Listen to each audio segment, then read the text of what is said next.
Muy bien, muchachos. Pues ya estamos comenzando una nueva temática que ya inicia para el tercer parcial. Ya terminamos con el modelamiento cognitivo. El concurso del video cierra el viernes para que lo tomen en consideración. Y el viernes hago conteo de votos y menciono quién es la persona ganadora. Ya perdí. Ya lo veremos. Todo puede pasar de aquí al viernes. Todavía no llegamos a la mitad de la semana. Pública. Mande. Me da estrés que mi cuenta esté pública, siempre la tengo privada. Pero puedes no darle la cuenta, simplemente la publicación. Es que no le sé. Solamente la configuración de la publicación. Exacto. No le sé. Perdón. Ok.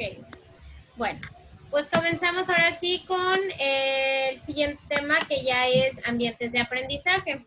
Y pues yo les encargué visualizar una película hindú que se llamaba Like Stars on Earth. ¿Quiénes lograron ver la película? Lloré. Yo. Lloré, maestra. Lloraron. Ok. ¿Qué pudieron observar? Bueno, mi punto no era que lloraran, pero que observaran el proceso tanto de evaluación, diagnóstico, como el proceso de aceptación para el cambio de la problemática. ¿Qué fue lo que pudieron? La dificultad en que los maestros no se daban cuenta del problema del niño. O sea, pasó por una escuela, por un internado, y los maestros realmente no se daban cuenta y solamente lo veían como un problema hasta que llegó el maestro como el de artes, ¿no? Que se da cuenta que el niño tiene dislexia. Y busca una manera de ayudar, y su papá es como que lo ve primero negativamente porque dice, lo voy a tener que mantener toda la vida. Pero pues no. Ok. ¿Cuáles eran precisamente los pensamientos incorrectos que se tenían acerca de la problemática que padecía el niño?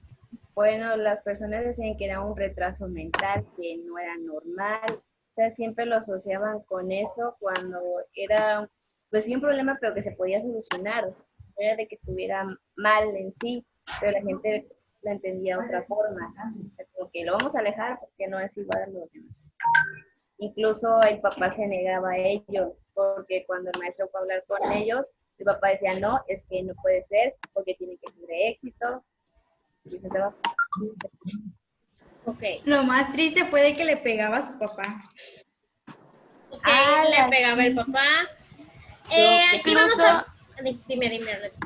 Sí, es que incluso lo que hacían en la escuela era el maltrato al niño y hacían que los alumnos, los demás compañeros, pues pensaran que eso estaba bien, que el tratarlo de esa manera estaba bien, pegarle en las manos o incluso aventarle, creo que era el gis, eso pues no estaba correcto y los demás lo veían como que sí.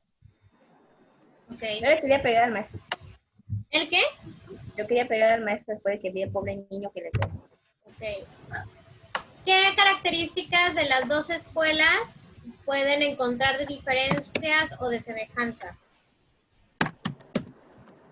El desapego a los alumnos. O sea, como que no les interesaba si aprendían o no, o si estaban con problemas familiares o no.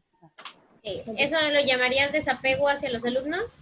Oiga, ¿y por qué solamente, o sea, yo me hacía la pregunta de que por qué solamente había niños? ¿En esa época solamente había niños o qué? Sí, porque no había niñas. No. Lo que pasa es que el internado era de puros varones. Sí, pero en la primera escuela en la que iba también era un internado. Sí. Es que... Bueno, no. Es que en las escuelas va a diferir a partir del contexto, etcétera, pero generalmente en India, no en todas, pero hay muchas escuelas que manejan las escuelas solamente de hombres y las escuelas solamente de niñas. No siempre son mezcladas. Hay todavía muchas actividades de roles específicas para hombres y para mujeres, que evitan que por eso se tengan clases en la misma institución los dos. Ok. Un conflicto cultural, ¿Qué pasó, Oscar? un conflicto meramente cultural por el cual se separan. Ok, sí, así es un conflicto meramente conductual. A cultural, aquí podemos observar esas semejanzas. Las dos eran escuelas de varones. ¿Qué otras características semejantes y diferentes pudieron hallar entre la escuela primera y la escuela segunda? Yo digo que semejante sea la forma de enseñanza, porque ambas eran, siento yo que muy tradicionales, o sea, si es inglés, tienes que seguir la gramática, y así todo recto, todo lineal, matemáticas igual, no te enseñaban, por ejemplo, con formas, o las únicas formas que vi fueron las geométricas, y ya no vi otra forma de enseñanza, porque todo era así lineal, no había una explicación más, no sé, más imaginativa, y el niño le costaba todavía más trabajo. Les gritaban. Pero pues en la primera escuela en donde el niño inicia, pues cuando el niño se escapa y llega el reporte a sus papás que se dan cuenta, la directora le dice a los papás que su hijo pues podría tener un problema. Y es cuando los papás lo toman como que lo toman mal porque le dicen mi hijo no es un retardado y lo sacan de la escuela y es cuando el niño toma la decisión propia pues de irse al internado porque le dice al papá que antes de cambiarlo de escuela que mejor el internado. Pero entonces la escuela al principio pues ya le había aceptado un año porque ya era su segundo año en tercero. Y querían ayudarlo, pero los papás fueron quienes pues tuvieron ahí la iniciativa de que el niño ya no se quiera en esa escuela. Okay. ¿Había diferencias en cómo veía la problemática que padecía el niño en una escuela que en otra? Pues realmente era la misma.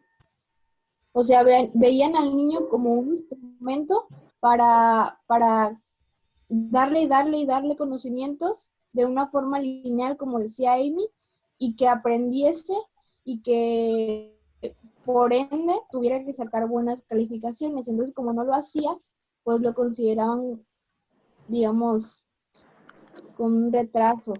Ok. ¿También en la segunda escuela lo consideraban que tenía un retraso? Eso le iba a decir ahorita, que por ejemplo lo que dijo Amar, la directora mencionó que el niño podía tener una discapacidad para ellos, según. En la primera escuela. Sí, pero no hicieron nada. O era que aprendía o lo sacaban. Y la segunda, el director se atrevió a decir, ok, al maestro, tú enséñale de la manera que tú crees correcta para que el niño vaya aprendiendo. Ok, aquí al menos hubo flexibilidad porque el mismo maestro se postuló como el que lo pudiera ayudar. Sin embargo, ¿alguien iba a decir otra cosa? Yo le iba a decir que pues que en el internado, la diferencia fue que en el internado pues el profesor como que utilizó otro método de enseñanza para el pequeño y eso fue lo que le funcionó. Ok, eso fue la tarea del maestro.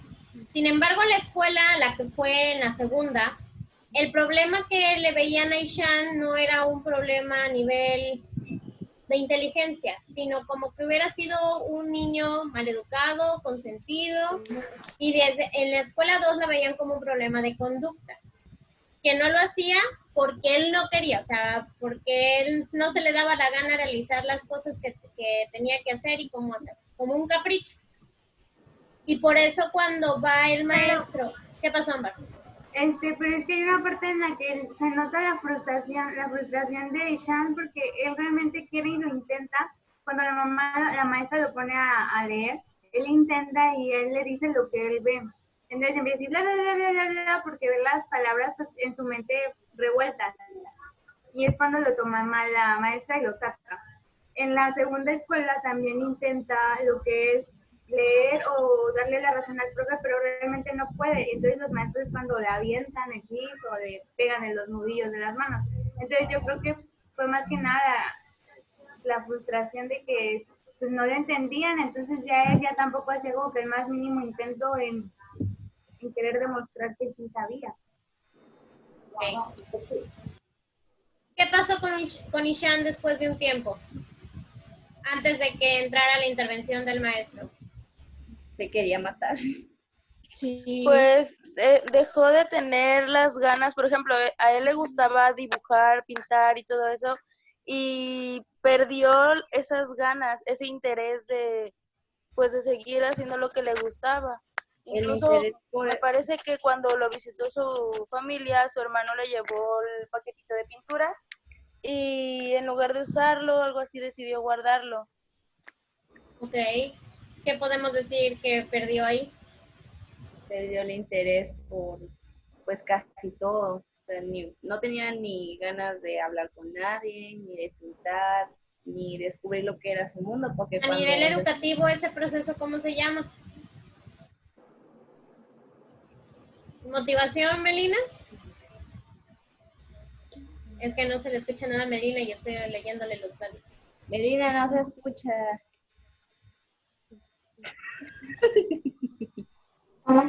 Ok, pero sí le entendí perfectamente sus labios que dijeron motivación. Así es, a nivel educativo ese proceso se llama motivación. Sea que al final y al cabo es el interés por en la cuestión del aprendizaje, pero en él llegó a tal grado que la motivación incluso casi de vivir. Ya llegó un punto en el cual no veía remedio, había llegado a un punto de quiebre donde ya se había resignado a lo que pudiera pasarle, y también por la forma en cómo lo llevaron a la escuela o cómo tomaron la decisión de cambiarlo de escuela, que al final y al cabo fue algo bueno, fue más como una situación de te abandono porque ya no puedo contigo, entonces te dejo lejos, y no como es un lugar para cual realmente te puede ayudar o va a ser algo factible para ti. La forma en cómo él tomó el que los papás lo llevaran al internado fue más como un te abandono, te dejo aquí porque ya no puedo contigo, a como es un lugar en cual te van a enseñar mejores cosas o te van a poder ayudar de algo que yo ya no puedo. O la misma escuela, la primera, no podía hacer. Incluso quien realmente da el pie a que sea como un abandono es el papá. Hay dos momentos en donde el papá le genera el miedo del abandono. Díganme en qué momento vieron el miedo del abandono. Al inicio, Cuando la se primera iba... pelea, Ajá. que tiene niños, que le dice, está creo que haciendo maletas para irse a un viaje de trabajo. De trabajo. Y el niño le dice, papá, ya me voy a portar bien, papá, no te vayas, ya, no sé qué. Y se pone a llorar, pero ahí se ve como que la importancia que tiene el peso de su papá. O sea, no sé, medio cosita. Ok, en India hay que entender mucho el contexto cultural. ¿Alguien sabe qué tanto es el nivel de estrés educativo en India? Alto. ¿Alto? ¿El qué? El nivel de estrés educativo en India. ¿Pero por qué es alto, Oscar? Creo que lo que buscan es estar en la alta sociedad o tener un prestigio en particular. ¿No era bajo? ¿Mande? Alexis, ¿dijiste algo aquí en la clase o era tu casa? Dijo No, que bajo. yo dije que si no, era un estrés de nivel bajo. Pues creo tú que dices yo que sí. eres bajo y Oscar dice que es alto, ok. A Yo ver, la ¿tú verdad por qué? no sé. Espérame tantito, a mí. ¿Por qué dices que es bajo, Alexis? Es que bueno, hace tiempo leí que en India buscaban que los alumnos aprendieran de la mejor manera sin estrés. Entonces hacían, es que no me acuerdo cuántas horas tenían de clase y qué era la manera en la que trabajaban ellos, lo cual no les generaba estrés para nada. Por eso digo que es bajo. Sus estrategias eran para evitar el estrés. Bueno, eso va a depender mucho de la revolución a nivel por etapas o fases. Incluso México también pasó por diferentes fases en la educación. Actualmente la educación de estrés en México no es tan alta. Hay dos lugares donde es muy alta. Uno de ellos es Japón y el otro de ellos también es India. Japón ocupa el mayor lugar de estrés a nivel educativo. Y por ende, también representa uno de los primeros lugares de suicidio en jóvenes adultos. De hecho, lo que es la mayoría de Asia, ¿no, maestra? Lo que es China, Japón y Corea, ¿no? Son las Tienen hasta tres países más grandes su de mosca ahí. suicidio por la tasa del estrés en las escuelas, incluso de los empleos. Sí, Pero ahí tenemos una respuesta a nivel cultural. Lo que es Asia en específico, Japón, China y también incluido India, tienen una alta jerarquía de valores a nivel social y a nivel familiar. Es lo que iba a decir. De hecho, Hablan como de honor. Ajá. Eso es lo, bueno, siento que es por eso es que es importante de que tienen que dar siempre y de tener, ¿cómo le digo? De tener buenas calificaciones, de ser el mejor en todo para llevar honor a tu familia. Y La no ser un dinastía fracaso en la vida. persiste. sí. Así es, si no eres fracaso. ¿Qué cosa, Oscar, que no te escuché? La dinastía está muy marcada en ese aspecto. Ah, ok, Si sobre todo. el padre tiene un negocio en particular que es muy grande, pero el sucesor, que es en todo caso el hijo o la hija, en su mayoría, como es Asia, y es una cuestión de machismo muy alta, el hombre tiene que ser el que represente Dinero. la cabeza de, pero pues al no ser competente, se suele heredar a alguien más. Así es. Si no es competente, no va a poder mantener una familia. Entonces, como el machismo está tan alto, tienen que ser competentes y son el primero, porque si no, eso significa que no van a ser un buen marido y no van a ser una buena cabeza de familia. Bueno, esa parte del que el hombre casi siempre tiene que ser el proveedor de la casa. De hecho, hasta quitan sus días de descanso. O sea, si tienen, no sé, 12 días de descanso en el año, los quitan y los cumplen como trabajo y nada más pueden tener uno al año. Y eso es mucho para ellos, de hecho. Y por eso terminan de manera muy estresada, o sea, no pueden parar. Bueno, ese es a nivel de trabajo, pero a nivel de ese estrés también inicia desde los primeros años escolares. Sí. Por eso al arte no le dan tanta importancia, no porque no sea útil, sino porque no es considerado un conocimiento o un tipo de inteligencia que pueda ser productiva para ganar dinero. Al final en cuenta, muchas de las cosas es honor, prestigio. O sea, una cosa es el honor de parte de la familia, por eso les importa ser el número uno, por el honor y el prestigio en la misma familia y que ven que desde esa manera logran tener el éxito. Pero ya no solamente el éxito a nivel laboral, les importa mucho lo que realmente la familia opine de ellos, en especial los padres. Sí. Y eso está ¿Tu hijo mayor? ¿Mande? Su hijo mayor pues tenía buenas calificaciones, todo, era atleta. Y en una parte pues se ve cuando el niño pierde y ve como que la cara de decepción del papá y es como que, ay no, perdón papá. Así es, ni siquiera era porque el éxito fuera para él mismo, sino que el éxito se lo van a traspasar de que el éxito es de los papás, no de ellos. Y eso es algo mucho de la cultura, exactamente, de la cultura asiática. En la cultura occidental no se tiene tanta esa carga como tal. Sí hay, pero ese es más más como que a nivel proceso individual. Esto ya es un proceso. Bueno, sí y no. Una cosa es estresarte a nivel de que te quieras morir porque no eres el número uno, y otra cosa es el esforzarte por tu propio crecimiento. Y también salud, y también el hecho de que de plano tengas una negativa y falta de interés por querer estudiar o superarte. Ok. Ahora, de acuerdo al maestro, ¿qué características tenía el maestro Kyodo Shan en comparación con los otros maestros de las demás materias y de todas las escuelas? Yo, profe, yo. A ver, Miriam. ¿Cómo? No entendí. La diferencia del maestro sustituto fue que al principio quiso ver cómo aprendían todos los alumnos, aunque fuera una clase de artística, pero aún así él quería como que enfocarse bien cómo era el aprendizaje que podían recibir ambos. Especialmente retomándola hacia la artística, pues vio que era muy bueno llegar a ellos con canciones, que ellos tuvieran la libertad de poder expresarse, porque con el anterior maestro era solamente hacer ciertas cosas y hasta ahí. Quizás hasta tener una parte de recorde, hasta no estarse riendo, ni de sonreír, ni de cuchichearse o algo así por el estilo. Entonces este maestro les da esa libertad y ellos se sienten bien, dan una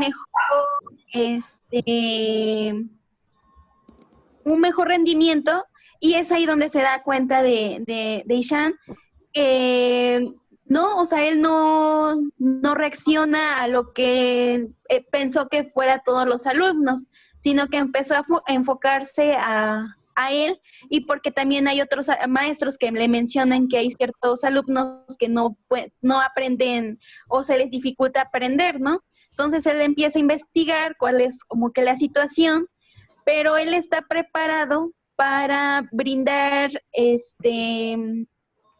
estrategias para que los alumnos o niños puedan aprender, porque pues ya sale después la escena donde está la escuela de los tulipanes y enseña como que tener práctica, actividades, que se sientan a gusto los niños. Entonces como que también empieza a observar para poder llegar tanto como Ishan y como a los demás alumnos para sentirse unidos sin la necesidad de discriminarlo a. Ok. ¿Y las características cuáles son? Pues ser atento a la observación de los alumnos, o sea, no tanto él y el maestro como, bueno, el sustituto, observar, le digo, la observación que él tiene hacia los demás, tanto como los alumnos y los maestros que están trabajando mucho tiempo ahí, ¿no? O sea, la manera de trabajo. De ahí la atención que les está brindando y las estrategias que puede mejorar o las estrategias que en su momento encontró que eran difíciles para los alumnos, creo. Es que también el maestro tenía una perspectiva diferente porque él trabajaba con niños especiales. Y aparte él fue especial y él era especial. Entonces, le era más fácil reconocer, además de que los otros no se pusieron a observar, solo daban sus clases rectas sin fijarse que podían tener algún niño diferente, que aprendía de diferente forma. Entonces este profe se puso a observar, empezó a investigar sobre sus libros, llegó a ir hasta a sus padres para poder ver la diferencia, es lo que los otros profes no hacían. Los otros profes solo querían que fuera recto y todo era muy lineal, y el otro no, el otro tenía diferentes caminos para enseñar el aprendizaje. ¿Era porque los demás maestros eran malos? No, solo que no estaban educados o enseñados, y el otro profe pues estaba en una escuela especial, entonces conocía más sobre esos temas que los otros eran educados a la antigua, que solo más rectos, que solo es lee y ve y haz, o observa y haz. No tenían esa capacitación, no estaban con esa capacitación para darle clases a alumnos no diferentes, para alumnos con aprendizaje quizá un poco más, no sé, con otro tipo de aprendizaje. Ajá, o sea, porque no es diferente a los demás, solamente que tiene dificultades para aprender lo que los demás, pues quizá no se les dificulte. Se llaman necesidades especiales. Así es, necesidades especiales. Por ahí también los iba a corregir en eso de niños especiales. Recordemos que cuando vimos educación especial, referíamos que no es que sean especiales los niños, no existen niños especiales, sino las necesidades educativas son las especiales. Ok. ¿Qué creen que pudiera? ¿Ustedes creen que los maestros que eran puestos antes que el maestro de Ishan tuvieran algo, aparte de la capacitación, que ver en la forma en cómo daban la clase? O sea, ¿ustedes consideran que a lo mejor hubiera algo más que les faltaba aparte de la capacitación? Claro, estrategias de aprendizaje, pero que, bueno, yo noté mucho en el maestro suplente, en el de arte, que no estaba en un solo punto dando la clase. Se mantenía la atención de todos. Primero, cuando llegó, mantuvo la atención de ellos porque fue algo original. Después, al dar las clases, no se quedaba en un punto, sino se movía, y yo lo que percibía era que Aishan lo miraba hacia donde él iba, que es creo que una de las estrategias que usted pone en práctica con nosotros, porque al moverse y al hacer la clase más didáctica, nosotros tenemos más interés y mostramos más más eficacia al hacer las actividades. Ok. Ese es un buen punto. ¿Alguien tiene por ahí un punto que se está escapando y que todavía no hayan? La empatía. Ok, explícame lo de la empatía, Laura. Pues muchas veces los profesores a lo mejor se frustran porque pues es algo nuevo, algo que no conocen, y al momento de encontrarnos en algo que no conocemos, pues no sabemos cómo reaccionar y no nos ponemos en el plan del otro personaje, cómo se está sintiendo o qué manera puede aprender, porque es ahí donde falta la empatía del profesor al alumno. Ok, ¿esa empatía pertenecería a qué? Pues como a una estrategia también. Ok, y a una inteligencia emocional. Ah. Recuerda que una característica de un docente también tiene que ser una buena inteligencia emocional. ¿Qué pasa si un docente no tiene una buena inteligencia emocional, tanto dentro o fuera del aula? Pues no funciona la relación alumno-profesor. Ok, no funcionaría la relación alumno-profesor. ¿Qué tipo de problemáticas podríamos encontrar en el aula o la relación si el maestro no tiene un buen manejo de su inteligencia emocional? Podría ser que los alumnos tengan miedo de preguntar sus dudas, o sea, con el simple hecho de ver que no hay una buena empatía o tener miedo quizás hasta inclusive hasta la apariencia, porque ha pasado, me resigno a preguntar porque sé que a lo mejor una de dos, profe sí también puede saber o quizás no lo sabe y después yo me quedo hasta peor, ¿no? Al menos para saber algo. Ok, bueno, eso tiene que ver con la relación y una consecuencia puede ser que el alumno tenga miedo de preguntar, pero ¿por qué tendría miedo de preguntar? O sea, el maestro, ¿en qué podemos ver que el maestro, en el maestro, que tenga un mal manejo de su inteligencia emocional?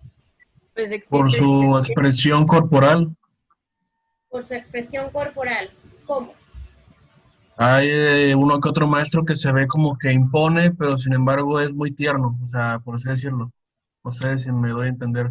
Que son muy serios, que tienen Se ve de el apariencia muy rostro fuerte, muy que si le enojado. preguntas la ropa en seco, pero que realmente son de los maestros que prefieren que preguntes a que te quedes con la duda. Ok, a lo mejor entonces lo que tú me estás diciendo es que como no manejo una buena inteligencia emocional, de un aspecto diferente al que realmente es. Ah. Okay. ¿Qué otra cosa?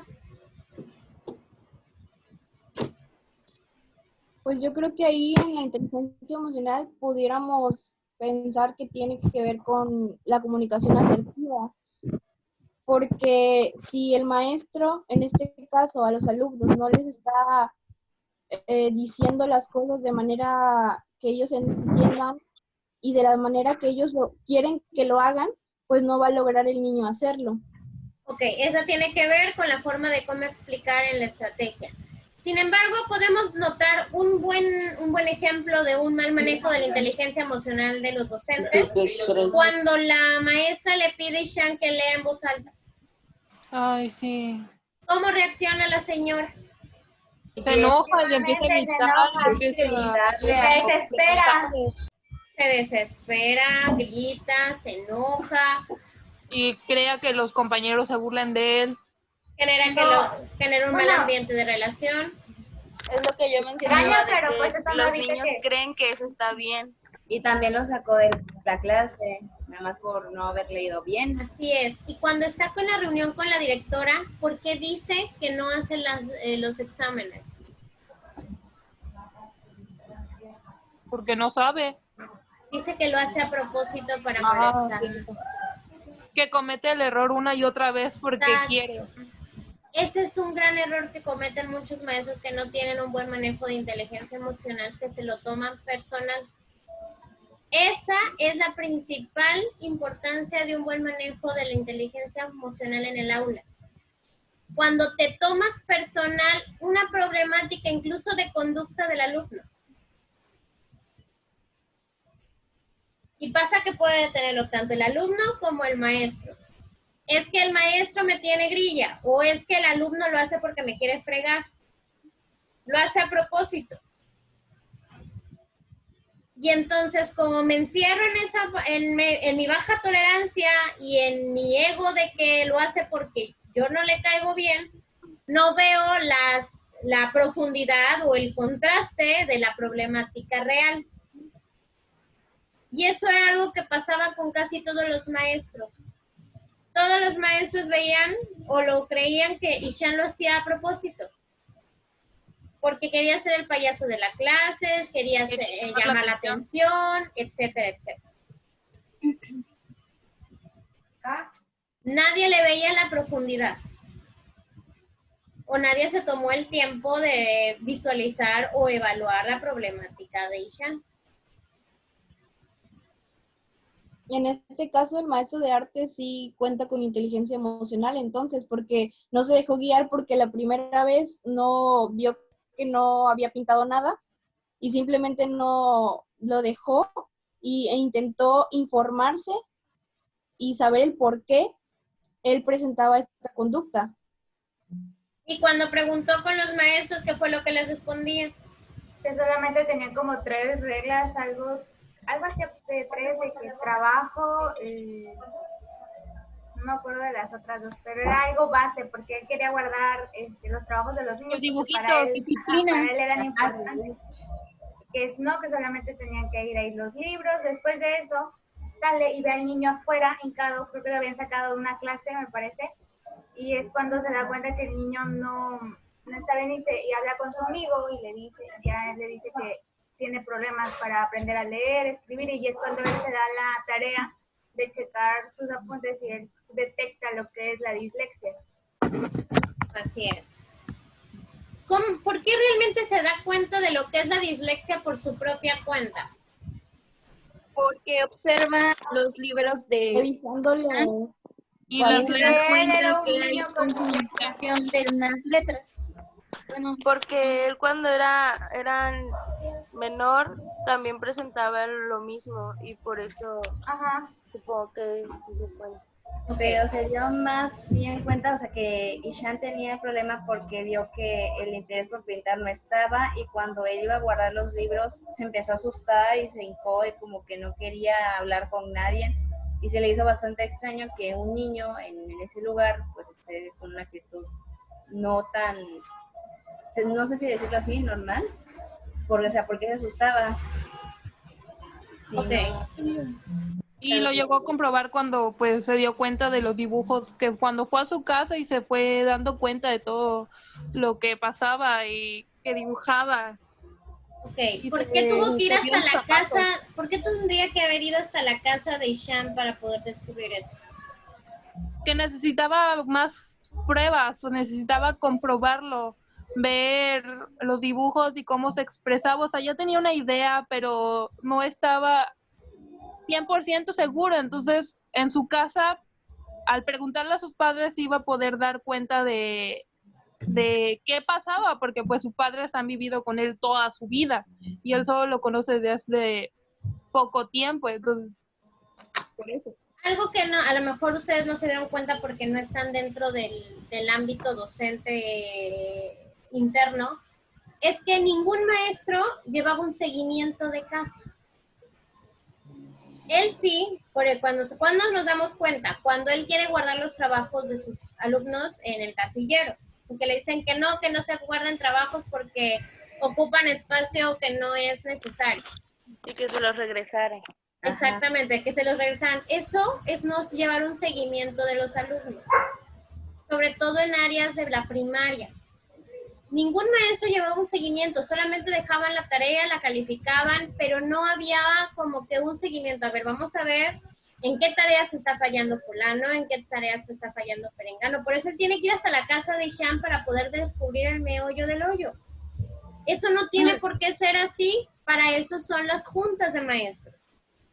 Y no había juntas de maestros, no había junta de colegio, para poder establecer, oigan, ¿saben qué? Fíjense que en mi clase fulano de tal no está respondiendo ante este tema, ha faltado mucho, ¿cómo va con ustedes? No, pues conmigo no va mal, no ha faltado, sí ha entregado todo. Entonces es para ir viendo cuáles son los patrones de cada alumno y poder establecer qué problemática en común está teniendo.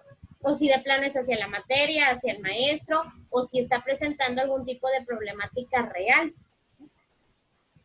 Eso es algo que no lo tenían en la escuela, en ninguna de las escuelas lo tenía. Bueno, creo que en la primera sí lo tenía cuando lo vemos en la reunión con la directora. Sin embargo, no había la capacitación o conocimiento y ellos mismos dijeron, es que no tenemos la capacitación y conocimiento para tratar a niños así. Pero no le dijeron qué era, nada más lo dejaron en la incertidumbre a los padres de que su hijo necesitaba otra escuela porque ahí no iba a funcionar. Se va a apagar la llamada, voy a volverla a hacer y ahorita se los mando.